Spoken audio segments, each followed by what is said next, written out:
So kids, last class में we have seen the introduction to the chapter life processes. We've studied metabolism क्या होता है, the types, further nutrition, mode of nutrition, and the last topic that we were undergoing was the holozoic nutrition. तो let's proceed आज की topics पे. So lastly we saw कि heterotrophs के types में एक type of nutrition होता है holozoic nutrition. तो उस होलोजोइक न्यूट्रिशन क्योंकि वो मोड ऑफ न्यूट्रिशन है जो कॉम्प्लेक्स ऑर्गेनिजम्स हम ह्यूमंस और ऐसे ऑर्गेनिजम्स फॉलो करते हैं, तो we need to go in detail with this. होता क्या है इस न्यूट्रिशन में? The organisms that go holozoic nutrition they perform some several steps for the process to complete, जिसमें सबसे पहला स्टेप आता है होलोजोइक में इंजेशन. इंजेशन मतलब movement of something to the inner side. That means food का intake जो normally complex organisms अपने बकल कैविटी के थ्रू करते हैं. सिंपली बॉडी का फूड का आउटर एनवायरनमेंट से बॉडी के अंदर एलिमेंट्री कनाल में ट्रांसफ़र होना, that is the ingestion. Ingestion के ठीक बाद दूसरा स्टेप क्या होता है? डाइजेशन. डाइजेशन का मतलब कॉम्प्लेक्स फूड जो हम खा रहे हैं उसको ब्रेक डाउन करना पड़ेगा ताकि उस फूड के अंदर जो भी न्यूट्रिएंट्स हैं उसको हमारी बॉडी डिजोल्व कर सके. तो उस कॉम्प्लेक्स फूड का ब्रेक डाउन होना इज कॉल्ड एज डाइजेशन, उस फॉर्म में जिस फॉर्म में हमारी बॉडी उसे एब्जॉर्ब कर सके. अभी आप आगे देखेंगे जितने भी 5 एसेंशियल न्यूट्रिएंट्स हैं वो सारे के सारे अपने बेसिक फॉर्म्स में नहीं लिए जा सकते. प्रोटीन्स को अमीनो एसिड्स में कन्वर्ट कर दिया जाता है, फैट्स को फैटी एसिड्स में, कार्बोहाइड्रेट्स को अगर ह्यूमंस का केस है तो ग्लाइकोजन के फॉर्म में स्टोर होता है, और अगर प्लांट्स है तो स्टार्च एंड सो ऑन. तीसरा स्टेप डाइजेशन के बाद क्या होता है? खाना डाइजेस्ट हो गया तो हमारी बॉडी को उसे एब्जॉर्ब करना होगा. एब्जॉर्ब करने का मतलब अभी तक जो खाना है वो हमारे एलिमेंट्री कनाल में है, I mean the digestive track. So how will the absorption help? वो खाना, वो न्यूट्रिएंट्स जो हमारे एलिमेंट्री कनाल में थे उनका ट्रांसफ़र होकर हमारे बॉडी के सेल्स में आना, दैट इज़ एब्जॉर्प्शन. यानी कि किस प्रोसेस के थ्रू ये होगा? ऑब्वियसली डिफ्यूजन के थ्रू. डिफ्यूजन के प्रोसेस के थ्रू न्यूट्रिएंट्स का एब्जॉर्ब होना. एब्जॉर्ब होने के बाद नेक्स्ट स्टेप होता है एसिमिलेशन. एसिमिलेशन में क्या होता है? वो फूड जो अभी अभी हमारी बॉडी ने डिफ्यूजन के थ्रू एब्जॉर्ब किया था वो फूड अब हमारी बॉडी यूटिलाइज करना शुरू करती है. The basic utilization of the food, यानी कि जिस बॉडी के जिस एरियाज़ में जिस भी फॉर्म ऑफ न्यूट्रिशन की ज़रूरत है उस न्यूट्रिशन का वहाँ पहुँचना और वहाँ पे जाकर यूटिलाइज होना. Utilization of the absorbed food is assimilation. और जब एब्जॉर्ब हो गया, पूरा का फूड यूटिलाइज हो गया, तो ऑब्वियसली बात है हर एक प्रोसेस के एंड में वेस्ट प्रोडक्ट्स बनते हैं. नॉर्मली आप इंडस्ट्रियल प्रोसेसेस ही देखें तो बहुत सारी चीज़ें हैं जो हमारे लिए इंपॉर्टेंट है किसी प्रोडक्ट को बनाने के लिए, जिन्हें हम रॉ मटेरियल कहते हैं. उसके बावजूद कुछ ऐसी चीज़ें हैं जो वेस्ट प्रोडक्ट्स के फॉर्म में रिलीज़ होती हैं. So similarly in the living organisms पूरा प्रोसेस कंप्लीट होने के बाद जो चीज़ इनटेक की गई थी उससे निकले हुए वेस्ट प्रोडक्ट्स को बॉडी के बाहर रिलीज़ करना, उसको हम egestion कहते हैं. and here the process gets complete, and this is what actually holozoic nutrition means. So we have just studied about the autotrophic mode of nutrition, और वो पढ़ने से हमें ये भी पता चला कि that is the mode of nutrition जो plants follow करते हैं अपने nutrition को अचीव करने के लिए. Now what do they do? हम सब पहले से ही जानते हैं, and the name of the process is photosynthesis. Heard the term before? Photo का मतलब क्या होता है? लाइट. और सिंथेसिस का मतलब प्रिपेयर करना, यानी कि वो प्रोसेस जिसमें लाइट, ये एक प्रोसेस है. सो बेसिकली वो प्रोसेस जब लाइट को यूज़ करके फूड का प्रिपरेशन किया जाए उसे हम कहते हैं photosynthesis, and that is what plants do. तो ऑब्वियस ही बात है, हमने हमेशा से देखा है कि जब भी कोई प्रोसेस होता है तो उस प्रोसेस के कंडक्शन में कुछ मटेरियल्स की रिक्वायरमेंट होती है हमें. तो सिमिलरली इस प्रोसेस में भी होगी, ऑब्वियस है. तो क्या है वो रॉ प्रोडक्ट्स जिनकी ज़रूरत हमें इस फोटोसिंथेसिस के प्रोसेस में पड़ती है? Let's see. इस फूड प्रिपरेशन के प्रोसेस में कुछ बेसिक चीज़ें हैं जिनके प्रेजेंस के बिना ये प्रोसेस नहीं हो सकती. सबसे पहले वी हैव ऑलवेज स्टडीड, हम प्लांट्स को पानी देते हैं. So one thing is water. We have heard that plants survive by taking in carbon dioxide. That means वो भी एक important element होता होगा, CO2 यानी कि कार्बन डाइऑक्साइड। हम हमेशा ये कहते हैं कि ये काम सिर्फ और सिर्फ ग्रीन प्लांट्स कर पाते हैं, क्यों? बिकॉज एक कंपोनेंट होता है प्लांट्स के अंदर जिसको हम क्लोरोफिल कहते हैं, which provides the green colour to the plant. And last but not the least, photo यानी कि लाइट। तो वो लाइट आएगी कहाँ से? इसका मतलब कोई नेचुरल चीज़ ही हो सकती है, दैट इज़ सनलाइट। तो ये चार वो प्रोडक्ट्स हो गए जो sunlight, that means solar energy. तो ये चार वो प्रोडक्ट्स हो गए जिनके एब्सेंस के बिना हम फोटोसिंथेसिस का प्रोसेस कैरी ऑन नहीं कर सकते।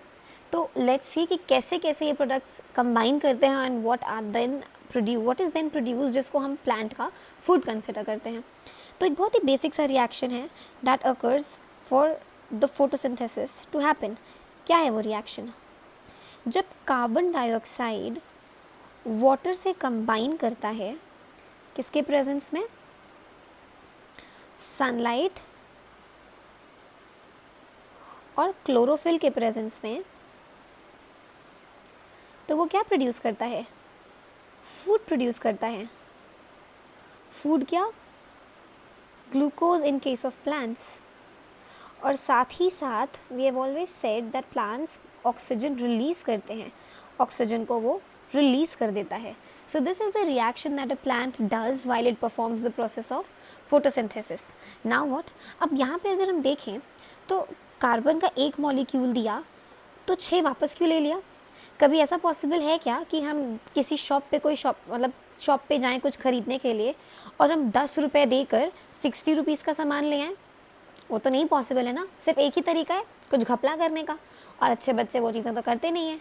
तो दैट मीन्स ये इक्वेशन कहीं ना कहीं से इनबैलेंस्ड है। तो चलो ठीक है, बैलेंस करते हैं। 6 कार्बन यहाँ था, हमने इसको भी 6 कर दिया। अब जब इसको 6 किया तो ऑक्सीजन कितना हो गया? 6 × 2 12, और एक ये 13। यहाँ पे कितना है? 6 और 2 8, 13 और 8। यहाँ तो अभी भी इम्बैलेंस दिख रहा है। चलो यहाँ एक लगा देते हैं 6, ये हो गया 12 और 6 18। अब इधर कम हो गया, ठीक है, इधर से भी बैलेंस ले लेते हैं। नाउ लेट्स सी, 6 6 12 18, यहाँ पे कितना? 6 ऑक्सीजन प्लस 12 18। ऑक्सीजन बैलेंस हो गया, कार्बन बैलेंस हो गया। हाइड्रोजन कितना है? 6 to 12, 6 to 12। यानी कि ये जो रिएक्शन अब हमें दिख रहा है ये एक बैलेंस रिएक्शन हुआ। इसमें क्या क्या हुआ? 6 मॉलिक्यूल्स कार्बन डाइऑक्साइड के जब वाटर के मॉलिक्यूल्स से कंबाइन करते हैं सनलाइट और क्लोरोफिल के प्रेजेंस में, तो वो प्लांट का फूड यानी कि ग्लूकोज के साथ साथ ऑक्सीजन गैस रिलीज कर देते हैं। And this is the process which we call as photosynthesis. ये तो हुआ फोटोसिंथेसिस का कंप्लीट रिएक्शन। कई बार आप देखेंगे कुछ बुक्स ऐसा लिखती हैं कि इस 6 की जगह इस रिएक्शन में 12 molecules of H2O हैं, and along with this 12 molecules of H2O, what happens? This side they also write it as 6 molecules of H2O is released in the process of photosynthesis. तो जो इससे पहले हमारा रिएक्शन बना था उसमें क्या सिचुएशन थी कि ये 12 ना हो के ये 6 था और ये H2O के मॉलिक्यूल नहीं थे। We said that was balancing of equation. So इस केस में हमने 12 H2O डाला जिसमें से 6 H2O हमारे वेस्ट में निकल गए। तो when again we try talk about balancing the complete equation, what happens? We simply write the entire equation as, जब 12 दिया और 6 बच गए, so why not just take 6। That is why से पहले वो रिएक्शन क्या था, यहाँ पर 6 था, तो वो रिएक्शन का फॉर्म भी सही है। And if you see a reaction where there is 12 on this side and 6 on this side, वो रिएक्शन भी सही है। So do not get confuse about that. इस प्रोसेस में हमने देखा कि गैसेस का एक्सचेंज हो रहा है, कार्बन डाइऑक्साइड जा रहा है, ऑक्सीजन निकल रहा है। तो आखिर अगर ये एक्सचेंज हो रहा है तो हो कैसे रहा है? तो ये जो ग्रीन प्लांट्स होते हैं इनके लीव्स पे बहुत ही स्मॉल माइक्रोस्कोपिक स्ट्रक्चर्स मौजूद होते हैं जिनको हम स्टोमेटा कहते हैं, और मौजूद कहाँ होते हैं? लीव्स के लोअर बेस पे, यानी कि लीफ का वो हिस्सा जो ज़मीन की तरफ होता है। कैसे दिखते हैं ये? छोटा सा एक पोर होता है,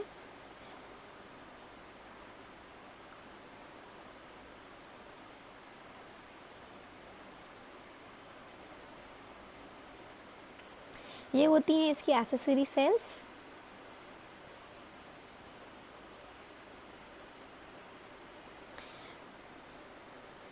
ये गार्ड सेल्स, ये जो है ये है स्टोमेटल पोर,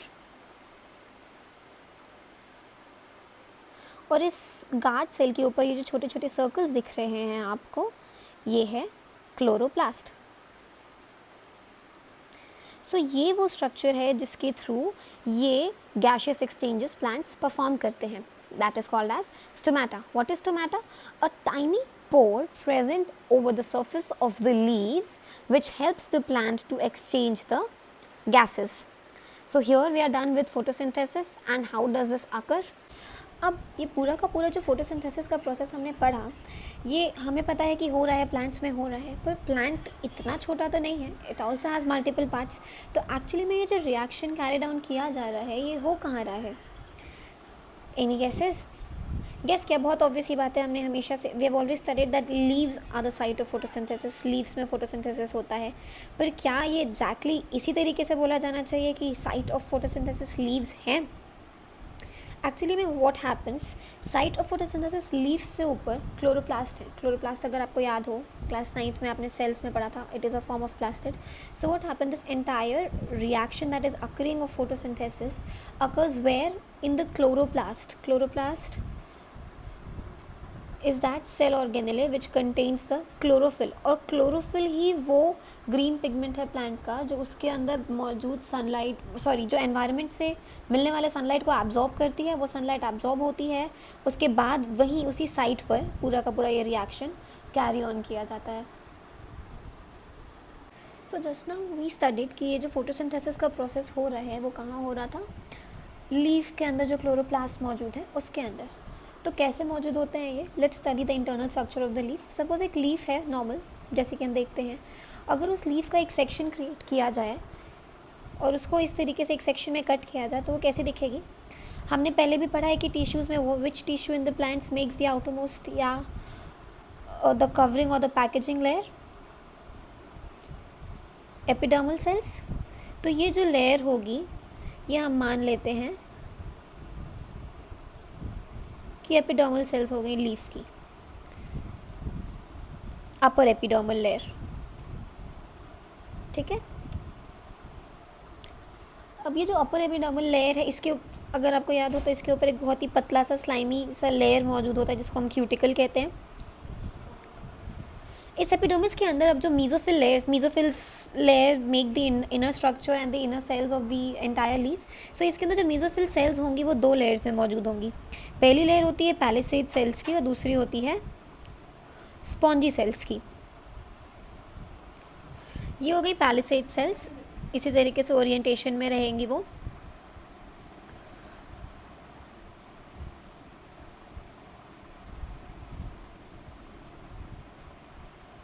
इन पैलिसेड सेल्स के नीचे ठीक ये होगा आपका palisade layer, palisade mesophyll cells, और यही वो लेयर है जिसके अंदर मेजरली क्लोरोप्लास्ट कंसंट्रेटेड होता है। इसके ठीक नीचे रैंडमली स्कैटर्ड सेल्स होंगी जो कि स्लीव के स्पॉन्जी लेयर को बनाएंगी। इनके बीच में काफ़ी स्पेस भी क्रिएटेड रहती है क्योंकि ऑब्वियसली जब भी कोई सेल ओरिएंटेशन में आती है तो it is a obvious possibility कि सारी की सारी सेल्स सिमिलर शेप और साइज़ की नहीं होंगी। तो जब वो एक दूसरे से कांटेक्ट में आएंगी तो उनके ओरिएंटेशन के दौरान उनके बीच में स्पेसेस बच जाएंगी। इसके ठीक अब ये हो गया आपका पैलिसेड का लेयर, ये हो गया स्पॉन्जी मीजोफिल का लेयर।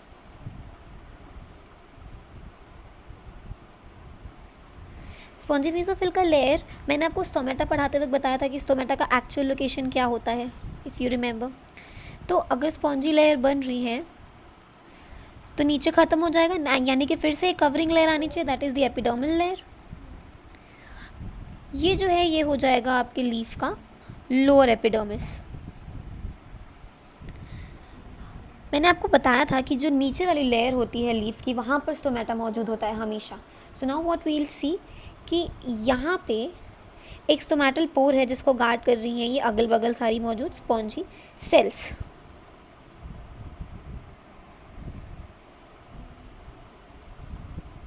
इसके बगल फिर से epidermal layers and so on. तो ये हो गया स्टोमेटल रीजन। ये हो जाएगा स्टोमेटल पोर। ये स्टोमेटल पोर कहाँ सिचुएटेड है? लीफ के लोअर एपिडर्मिस पे।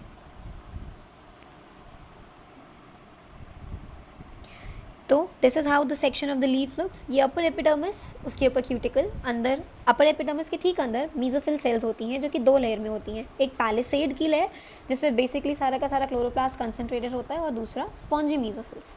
उनको नीचे से कवर करती है फिर से एक लोअर एपिडर्मिस की लेयर, और जहाँ जहाँ पे स्टोमेटल पोर्स मौजूद होते हैं वहाँ पे एपिडर्मल सेल्स उस स्टोमेटल पोर को गार्ड कर रहे होते हैं, उस स्टोमेटा के guard cells. So this is how the internal structure of the leaves look. ये जो क्लोरोप्लास्ट है ये मेजरली कंसंट्रेटेड होते हैं पैलिसेड लेयर में, यानी कि ऊपर वाले लेयर में। यहाँ पे देखिए आपको क्लियरली दिख रहा है जो पैलिसेड का लेयर है वो ऊपर है, वेयर एज ये नीचे। सो नाउ व्हाट विल हैपन, जब भी सनलाइट आएगी लीफ के सरफेस पे तो उनके लिए यहाँ मौजूद क्लोरोप्लास्ट जो है उनके लिए सनलाइट को एब्जॉर्ब कर पाना फोटोसिंथेसिस के लिए बहुत ईजी हो जाएगा, and they will easily be able to absorb the sunlight. ये जो पूरी प्रोसेस हमने पढ़ी, उस प्रोसेस के लिए लीफ का स्ट्रक्चर पढ़ा एंड सो ऑन, उस प्रोसेस का बेसिक मैकेनिज्म क्या है, कैसे कैसे ये प्रोसेस होती है, ये तो पता चल गया कहाँ होती है, क्यों होती है, एक्सेट्रा सब कुछ, पर कैसे होती है। तो सबसे पहला स्टेप क्या होता है, ये जो पैलिसेड टिश्यूज थी इनके ऊपर जो क्लोरोप्लास्ट थे उनके अंदर क्या मौजूद होता है, क्लोरोफिल। वो क्लोरोफिल का काम होता है सनलाइट को कैप्चर करना। So the first step of the mechanism will be capturing the sunlight. Sunlight capture करने के बाद जो लाइट एनर्जी प्लांट को मिली उसे हमें कन्वर्ट करना होगा कौन सा एनर्जी में, हमें रिएक्शन करना है ना, एक तरीके का केमिकल रिएक्शन परफॉर्म होगा अल्टीमेटली जो कि फोटोसिंथेटिक रिएक्शन है। तो ऑब्वियसली उस लाइट एनर्जी को कन्वर्ट किया जाता है केमिकल एनर्जी में, और उसी के साथ जो वाटर का मॉलिक्यूल है उसको स्प्लिट किया जाता है हाइड्रोजन और ऑक्सीजन में। नेक्स्ट क्या करना होता है, जो कार्बन डाइऑक्साइड का मॉलिक्यूल है उसको रिड्यूस करना पड़ेगा। कैसे? हाइड्रोजन आयंस को यूज़ करके, ताकि हम ग्लूकोज बना सकें। ग्लूकोज कार्बोहाइड्रेट है। अब इस पूरे के पूरे प्रोसेस में ये केमिकल एनर्जी एब्जॉर्ब होती है। फिर से बता रहे, कार्बन डाइऑक्साइड को रिड्यूस करना होता है हाइड्रोजन आयंस को यूज़ करके, ताकि हम ग्लूकोज को बना सकें for the production of glucose. And all this reaction, everything in this step occurs because of the chemical energy जो हमें अभी ऊपर से मिली है।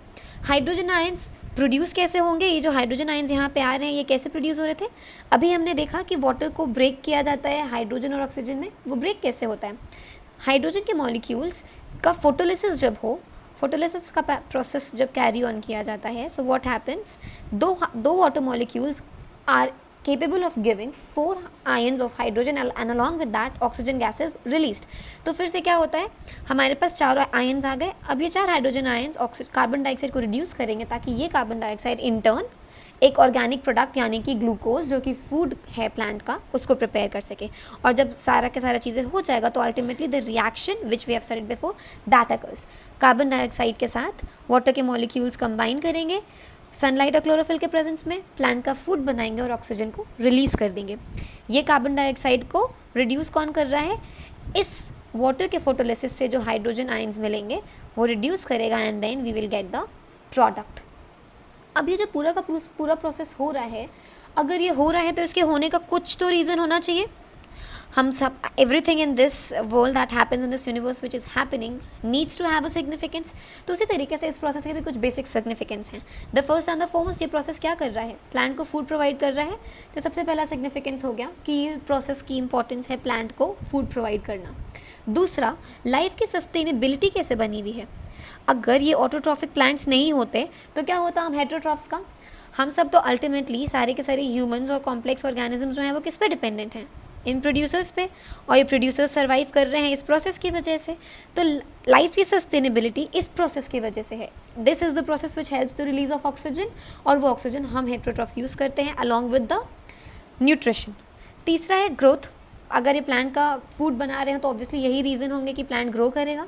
Fourth, synthesis of organic compound. In organic compounds को यूज़ करके ऑर्गेनिक कंपाउंड्स की जो सिंथेसिस होती है इस प्रोसेस में, ये भी इसका एक इंपॉर्टेंट सिग्निफिकेंस है।